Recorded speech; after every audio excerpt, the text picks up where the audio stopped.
علیکم ورحمۃ اللہ وبرکاتہ۔ ناظرین، میں ہوں راجہ احسان، آپ دیکھ رہے ہیں میرا یوٹیوب چینل دین و دنیا۔ ناظرین، آپ نے پہلے بھی دیکھا ہوگا کہ مولانا سعد صاحب پر علماء دیوبند کا فتویٰ موجود ہے، ان کی ویب سائٹ پر موجود ہے، علماء دیوبند نے ان پر فتویٰ لگایا ہوا ہے۔ اسی طرح مفتی تقی عثمانی دامت برکاتہم العالیہ نے بھی ان کو سمجھانے کی بھی کوشش کی، پھر ایک لٹریچر کے ذریعے ان پر فتویٰ بھی دیا۔ اس طرح مولانا سجاد نعمانی صاحب نے بھی فتویٰ دیا، مولانا قاسمی صاحب نے بھی دیا، اسی طرح مولانا خالد سیف اللہ صاحب نے بھی، دیگر علماء کرام نے بھی ان پر فتویٰ یہ دیا ہوا ہے کہ وہ اپنی طرف سے مسائل تبلیغ کے اندر ڈالتے ہیں، اپنی طرف سے مسئلے مسائل کرتے ہیں، اپنی منمانی کرتے ہیں، اور بدعت کا شائبہ ہے ان پر، اور بدعت کو پھیلاتے ہیں، لوگوں کو غلط مسائل بتا کر کے لوگ گمراہ ہوتے ہیں، جس کی وجہ سے بدعت عام ہوتی ہے، کیونکہ وہ قرآن اور احادیث کی تشریحات غلط کرتے ہیں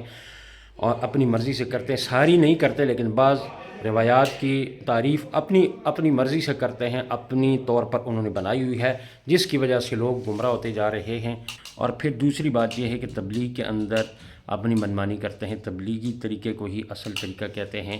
اور اس کو ہی فرض واجب کہتے ہیں۔ بہت ساری باتیں کے اندر میں پچھلی ویڈیو کے اندر بھی بتا چکا ہوں کہ بہت ساری باتوں کے اندر علماء حق کے ساتھ ان کا تضاد ہے، اور علماء حق کے ساتھ تضاد ہونے سے مراد یہ ہے کہ قرآن و حدیث کے ساتھ تضاد ہے۔ بنی اسرائیلی روایات پیش کرتے ہیں جیسا کہ مولانا طارق جمیل، لیکن مولانا طارق جمیل سے زیادہ بڑھ کر مولانا سعد صاحب ہٹ درمی کرتے ہیں، کیونکہ وہ یہ کہتے ہیں کہ میں مولانا الیاس کا پوتا ہوں، اور مولانا الیاس جو ہیں وہ تبلیغ کے بانی ہیں، انہوں نے ہی ایجاد کیا تھا تبلیغ کو، لہٰذا میں جو مرضی کر سکتا ہوں، تبلیغ میرے گھر کی ہے، میں جو مرضی چاہے تبلیغ کے اندر اپنی مرضی نکال لوں، اپنا طریقہ رائج کر لوں، اس کو فرض کہوں، واجب کہوں، سنت کہوں، مجھ سے کوئی پوچھنے والا نہیں ہے، حدیث کی تشریح جس طرح مرضی کر لوں، قرآن کی جہاد والی آیات کو اٹھا کر تبلیغ بنا لوں،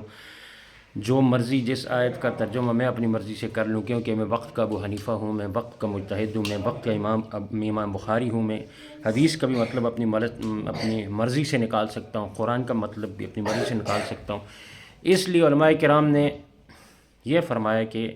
جو شخص بدعتی ہوتا ہے اس کے پیچھے نماز نہیں ہوتی، لہٰذا عید کی نماز جو ہے وہ مولانا سعد صاحب کے پیچھے ادا نہ کی جائے۔ اب میں یہ فتویٰ نہیں دے رہا ہوں، لوگ کمنٹ میں آ کر مجھے گالیاں دے رہے ہوتے ہیں اور مجھے کہہ رہے ہوتے ہیں آپ کی کیا اوقات ہے، یوں یوں یوں۔ میں کہتا ہوں مفتی تقی عثمانی دامت برکاتہم العالیہ آپ پوری دنیا کے عظیم مفتی ہیں، مولانا سجاد نعمانی صاحب دنیا کے ایک عظیم معتبر عالم ہیں،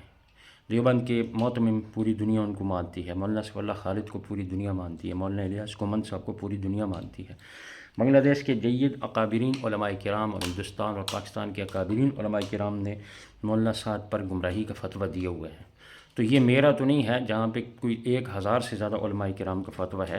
تو آپ لوگ کمنٹ میں آ کر مجھے گالیاں دے رہے ہوتے ہیں، مجھے برا کہہ رہے ہوتے ہیں۔ میں تو ان علماء کرام کی بات آپ کے سامنے رکھتا ہوں۔ آپ کو شک ہے تو دیوبند کے فتویٰ ویب سائٹ پہ جا کے ان کا فتویٰ بھی آپ چیک کر سکتے ہیں۔ اگر مولانا سعد کے بارے میں انہوں نے یہ فتویٰ نہ دیا ہوا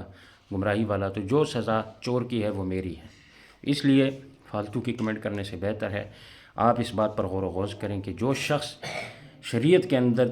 اپنی مرضی کرتا ہے اور پھر تبلیغ کے اندر اپنی مرضی کرتا ہے تو وہ بدعتی نہیں تو اور کیا چیز ہے۔ آپ لوگ جو مجھے سن رہے ہیں پھر بتائیے کہ کیا میں مولانا سعد صاحب سے ہمیں کوئی ضد ہے، ہمیں کوئی دشمنی ہے؟ جتنا بڑا کام وہ کر رہے ہیں اتنے اگر وہ صحیح کرتے تو ایک بہت ہی مقبول کام ہوتا، بہت ہی فائدہ مند ہوتا، لیکن اب وہ فائدے کی بجائے الٹا نقصان زیادہ پہنچا رہے ہیں۔ آپ لوگ کمنٹ میں رائے کے اظہار ضرور کیجیے، میری بات سے آپ کتنا اتفاق کرتے ہیں۔ چینل کو لازمی سبسکرائب کریں، آل پریس بھی کریں تاکہ میری ہر ویڈیو آپ تک پہنچ سکے، اس طرح کی ویڈیو آپ تک پہنچتی رہے۔ ملتے ہیں اگلی ویڈیو میں، بہت شکریہ، والسلام۔